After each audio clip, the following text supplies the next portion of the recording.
College as we kick off the premiere of Urban U, formerly known as Study with the Best. We'll take you all around the city, checking out the giant solar panel installation on the BMCC rooftop, heading to a tattoo parlor in Brooklyn, and so much more. But first, Annie Seifela's life was turned upside down when she was falsely accused of sexual misconduct. She lost her dream job as a high school principal in Queens. Little did she know, her journey to clear her name would lead her to pursue a law degree at the CUNY School of Law. Abby Ashola has that story. The day I got arrested, I was dressed much like I am now. I was dressed like I was a professional on their way to work. The officer who was assisting me, he said, you know, I don't mean to say this with any disrespect, but I just want to say that I've worked in this precinct for many years and I've never arrested a person that looks like you. I've never arrested a white woman before. My name is Annie Seifela Goldsmith. I'm a mom and a wife, and I also am attending CUNY Law School in their evening program, and I am in my last semester of school. I was working as a principal at a New York City public school. It was my dream job. I, one day, was removed from my job because the New York City tabloids were running a story that was given to them by one source, and the source happened to be my very angry ex-boyfriend I was in an abusive relationship with, and I left. And after leaving that relationship, he went to the media and to my supervisor and told them really obscene and terrible details about alleged misconduct, that I was having sex with coworkers and parents of my students and using my school for these encounters. And once those allegations made the media, I was removed from my job. Seifela's arrest happened after her ex-boyfriend alleged that she violated an order of protection he took out against her. As she sat in jail, she met several women of color who claimed they were wrongfully accused of various crimes. One by one, her fellow cellmates were taken to face a judge to plead guilty or not guilty. Seifela, on the other hand, was released with her arrest record fully expunged. I was the only person in that jail cell with a private attorney. But do you think I was the only person who wasn't guilty of the crime that I was being charged with? It's not very likely. But I was the one who got plucked out and didn't have to go through the rest of that terribly demeaning and traumatizing process of having to go plead your case. It was like a bright highlighter, you know? It was just like emphasizing the privilege that I had and the way that I was being viewed differently and treated differently because of I can only guess, because of my skin color, because of how I presented. It's not just white privilege, it's wealth privilege. As of October 2016, the National Registry of Exonerations listed 1,900 defendants who were convicted of crimes they were later cleared of. 47% of those wrongfully accused people were African American. That's 3 times their representation in the overall population. All I could think about was those women that I'd left behind in that jail. The Department of Education had no interest in helping me get back to where I was, even if I had been a really stellar employee. That once a photo of me in my underwear had made it to the tabloids, even though it was clear that I had been set up and that photo had nothing to do with my job or nothing to do with me as a principal. The DOE investigated and found that Seifela was indeed a victim of revenge porn. But still, she says, the education department forced her to leave her position. My union rep told me that I should probably just change my name and move to another state because I was up against the New York media and I was up against a very powerful New York City government entity. And I'm glad I didn't listen to that advice. I thought attorneys were corrupt and part of the problem. But I had a really, private attorney that I was close to and who advocated for me. And he said to me, you really ought to think about law school. And then he arranged for me to come to CUNY Law for a visit, and I saw this world that was completely not what I expected about a law school. It was, most of the faculty were women, the student body was extremely diverse, the coursework was all about empowering marginalized communities, and it was just like they were speaking this language that was my language. The next month I took the LSAT, and I got into the first class of evening students at CUNY Law. So my goal upon graduation is to be a civil rights lawyer. My particular interest right now is in employment discrimination. and how important it is to have people advocating for people who are either discriminated against when they're trying to look for jobs or terminated for unlawful reasons. And race and gender and class are really embedded in all of that, and I find that really exciting. Saifullah filed a lawsuit against the Department of Education for gender bias. She was represented by Carrie Goldberg, an attorney who's become popular for tackling revenge porn cases. The case was settled out of court in September for an undisclosed amount. You know, being able to put myself through law school so that someday I can be that same type of advocate for other people is really the most exciting part of this story for me. Abby Ashola for Urban U. She calls them intimate messages etched in skin. Typography expert and City College professor Ina Saltz documents the growing trend of text tattoos.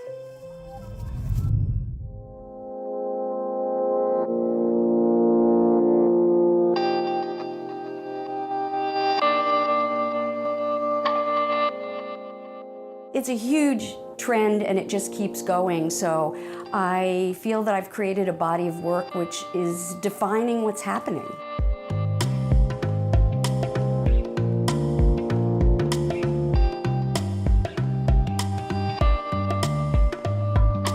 I'm a walking type specimen. You are. I have about 36 different letters and numbers. They're shapes that I love out of different typefaces, so it's not so much what the letter stands for or what it says, but it is purely about the beautiful shapes it's designed in all these different typefaces. He is documenting for his own purposes the love of the letter form. There's no reason other than that he loves those shapes. They're beautiful. And that is why I love type 2, and that's why I do calligraphy, and that's my joy as an art director and designer is to work with these beautiful shapes. And in addition to being beautiful, they communicate. They communicate words, they communicate thoughts, they communicate our civilization. One of the best and exciting times I had doing typography was a piece that Ina featured in her first book. I had already started exploring with font work and typography in other ways because of my graphic design background. But that was where I was like, I can build an entire sleeve with just variations of fonts and variations of quotes and place them in a puzzle that becomes really inclusive, like looking at it like a bodysuit. What I started asking people was, why did you choose this particular typeface or lettering style to express your particular message? Of course, that led them to tell me the stories behind their tattoos, some of which were very deep, some of which were very painful, some of which were very lovely.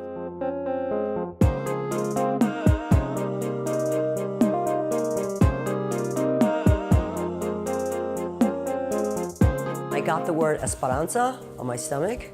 Juan Puente did the lettering for me. It's beautiful. It's like classic, you know, kind of belly rocker. And I just loved the word itself. And I thought that the word, like having it in my gut, was a good place to have it, right? And it was just like, you have to have hope in your very being. And so that's where I got it. That was strange because I was not very close to my dad's side of the family. And then years later, I'm talking with my folks, and then my dad says something about my grandmother, and he's like, you know, your grandmother, Esperanza, and I was like, wait, what? And he was like, yeah, it's your grandmother's name, and I was like, I never knew that, and I showed him like Esperanza, and he was like, why do you have your grandmother's name on your stomach? And I was like, I don't know, it's kind of weird, it just all came together, and I think that that's what happens with tattooing a lot. It's just, they're the record of our stories, they're the record of our life, and sometimes you don't even know why you're getting something, and you find out later why.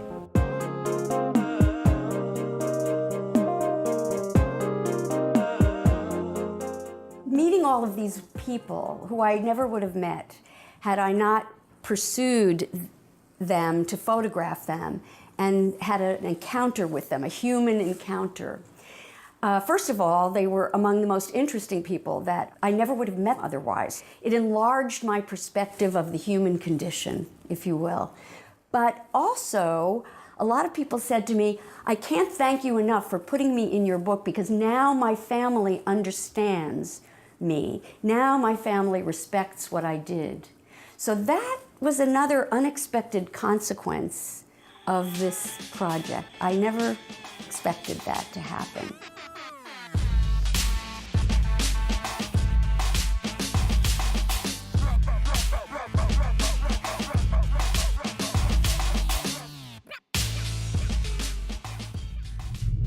And now for a new feature for Urban U called For the Record, where we showcase some highlights from CUNY history. So to start, for this month, we thought we'd show you how and when City University of New York actually started.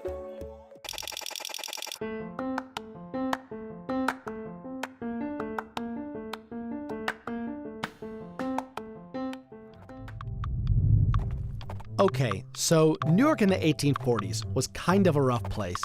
The city's population was nearly doubling every decade. Tenement buildings of the 1800s and early 1900s were unsanitary and overcrowded with the city's poor and immigrant communities.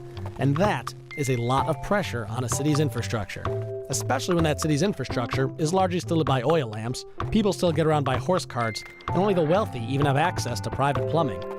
Point being, New York in the 1840s was not a Sunday picnic brunch in Central Park.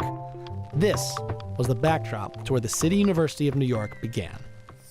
Townsend Harris was the brains behind the Free Academy, what would become CUNY. As a successful merchant who had been too poor as a child to attend college himself, he lobbied to give young men the opportunities he never had. Becoming president of the Board of Education in 1846, his proposal for the Free Academy was rather radical at the time. He wrote, "Open the doors to all. Let the children of the rich and the poor take their seats together and know of no distinction save for that of industry, good conduct, and intellect." And this crazy experiment of rich and poor kids studying together got approved by the city. And the Free Academy, and it was indeed entirely free, opened to its first class of 202 students in 1849. That building, on Lexington Avenue between 22nd and 23rd Streets, is long gone today, the spot occupied now by a Borough College building. But at the time, it had all the newest amenities of the day, like running water and gas lighting, amazing luxuries to would-be students from those tenement buildings of the 1840s. By 1866, the school changed its name to a much more familiar, the College of the City of New York, the first of the CUNY schools.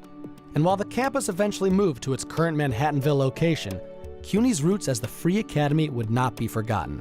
They'd be remembered through its founder, Townsend Harris. At the opening ceremony to the new campus in 1908, none other than Mark Twain would be the featured speaker, and he would deliver his remarks by the newly completed Harris Hall, still in use today. CUNY's community colleges open doors to some of the most selective universities across the country. Barry Mitchell spoke to CUNY scholarship winners and proud graduates of our community colleges who are rocketing their way to success. I'm excited to be joining University of Rochester for the fall semester. For the next 2 years when I attend Swarthmore, my living expenses will be covered under my scholarship that I received from them. You have a full scholarship to Brown? Yes, I do. That dream came true for these CUNY Community College alumni. We're at Borough of Manhattan Community College's Fitterman Hall, talking about the Kaplan Educational Foundation's Leadership Program. The Kaplan Leadership Program provides scholarships and support for community college students to transfer to four-year colleges. I mean, from Harvard all the way through Stanford to Brown, most of our students receive complete scholarships. Andre Morrison, you were 29 years old when you started BMCC. Now you're 32. What lies ahead for you? I'm going to study public policy at Swarthmore College as far as activism and as far as working with my community, the LGBT community and immigrant community. I left Jamaica in 2014 for the United States. As a gay man, it's virtually impossible to live in Jamaica and not undergo threats of your life every single day. Homosexuality is illegal in Jamaica. It's punishable under the law, on the books for 10 years hard labor in prison. I was part of the robotics team here at BMCC for the past couple of years, and it's very fun when you get to compete in competitions across different community colleges. Rukayat Akinola was born and raised in Nigeria. She came to America 3 years ago. I'm a recent CUNY grad from Borough of Manhattan Community College with an associate degree in mathematics. I'm excited to be joining University of Rochester for the fall semester. I will be studying electrical and computer engineering. Being born and raised in Nigeria, I understand what it means to not have constant electricity systems. So that would definitely be an area that I look like renewable energy and certain systems that can make it more sustainable for these developing countries. Nancy Lee Sanchez is herself a CUNY alumna. Before becoming executive director of the Kaplan Educational Foundation, Nancy attended Kingsborough Community College and got her master's from Brooklyn College. I just recently wrote a book called Your 2018 Guide to College Transfer. The process of transfer, it's an intricate process. That's why we wrote a book, and it provides information on how to transfer to top colleges across the nation. We very much believe that the talent that exists in CUNY and in community colleges across the nation needs to be sought out.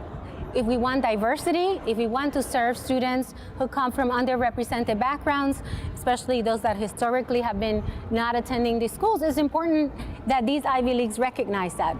Raquel Melendez is a non-traditional student. She got her associate's degree from Ostos Community College. Non-traditional student means that I'm not a typical 19-year-old that's transferring. I'm a 27-year-old. I recently got accepted to Brown University, and my hope is to create my own major in food studies. Growing up, I was unaware that I had a choice when it came to what I ate. My mom didn't have a lot of money. She only brought what she could afford, and it was a family. It's 7 of us, so it's me and my 6 siblings. The Bronx is considered the unhealthiest county in New York State. It really moved me to be able to find out more information, and income should not deprive someone from healthy choices. One thing that I would want to tell students is not to give up on themselves, that age is just a number, that schools like Brown will consider students that are first generation, that come from adversity, and that they are worthy of being accepted to these competitive institutions. For more information about the Kaplan Leadership Program, please go to kaplanedfoundation.org. There you can learn about our scholarships, our transfer guide, and all of the other work that we're doing across CUNY. Thank you so much. Thank you. And I'm Barry Mitchell for Urban U.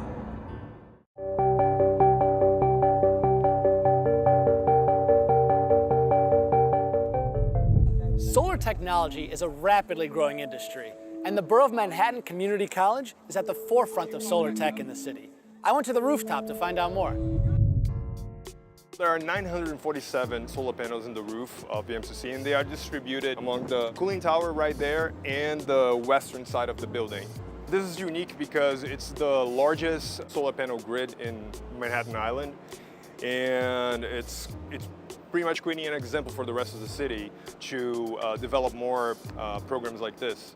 Solar installations in Manhattan are increasing rapidly, but unfortunately, with so many skyscrapers casting shadows over the roofs of the city and blocking the sun, viable locations downtown are hard to come by.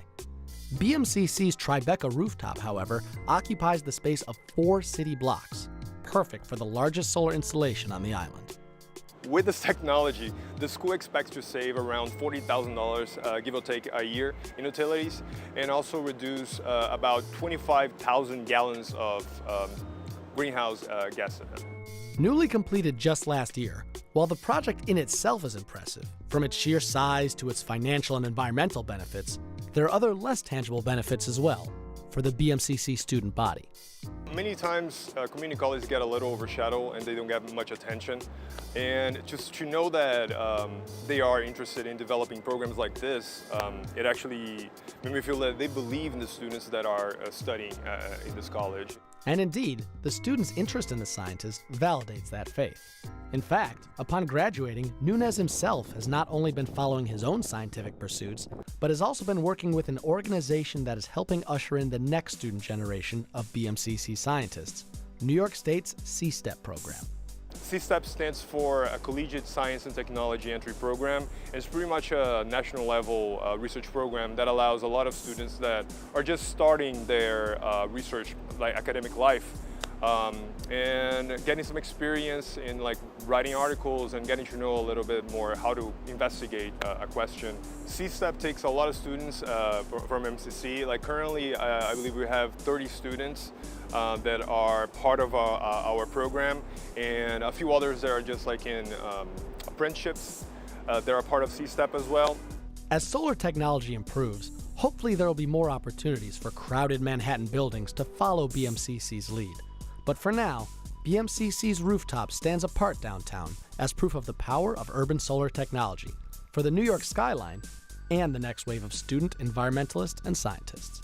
Knowing that my college is doing this makes me feel really good about even my degree itself. From the largest solar rooftop in the entire island of Manhattan, I'm Ari Goldberg for Urban U. A Staten Island filmmaker found a fascinating story right in his own backyard. He used a drone to explore and uncover a true maritime museum. Mike Gilliam explains. The drone is an amazing tool of our time, a tool for fun, for learning, for adventure. James Verdi knows all about that. The armchair historian and filmmaker deployed his high-flying camera to capture images of a vanishing world near his Staten Island home. I think of myself as being someone who's very curious and someone who's always looking to learn something new, and this project provided a really good challenge for that. The project James refers to sits nestled in the shallow waters of the Arthur Kill.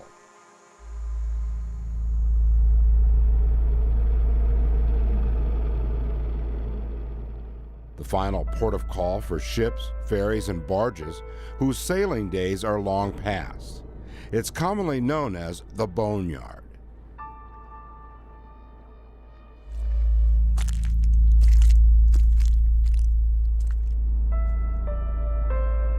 When I first took my drone to the Boneyard, I wasn't expecting to find the wealth of ships and debris and abandoned life that existed really behind trees that the majority of people can't see.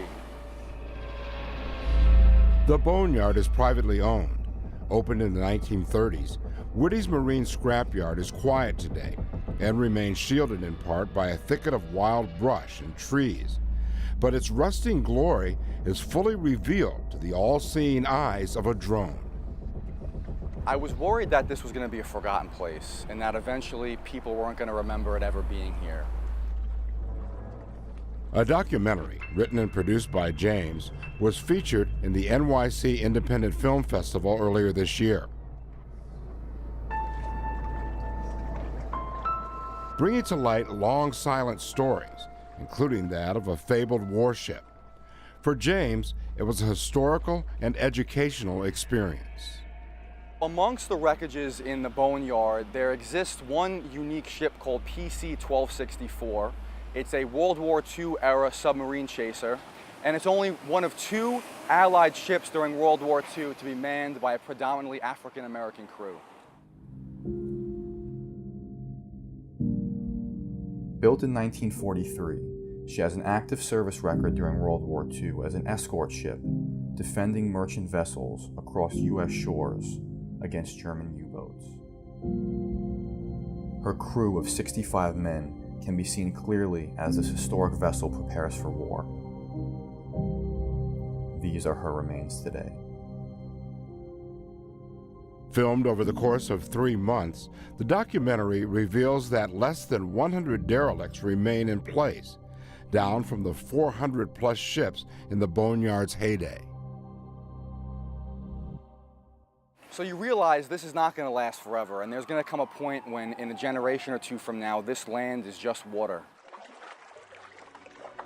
I hope people take away from this film a new sense of curiosity and a new sense of understanding that sometimes it just takes a walk outside your door or a walk outside your neighborhood to realize you're living around history and culture that is something you have never imagined before. I'm Mike Gilliam for Urban U. Before Before we go, we'll leave you with Campus Creative, which showcases a performance from one of our campuses each month. And for more info on any of these stories, check out our website, tv.cuny.edu, or find our Urban U Facebook page. Enjoy.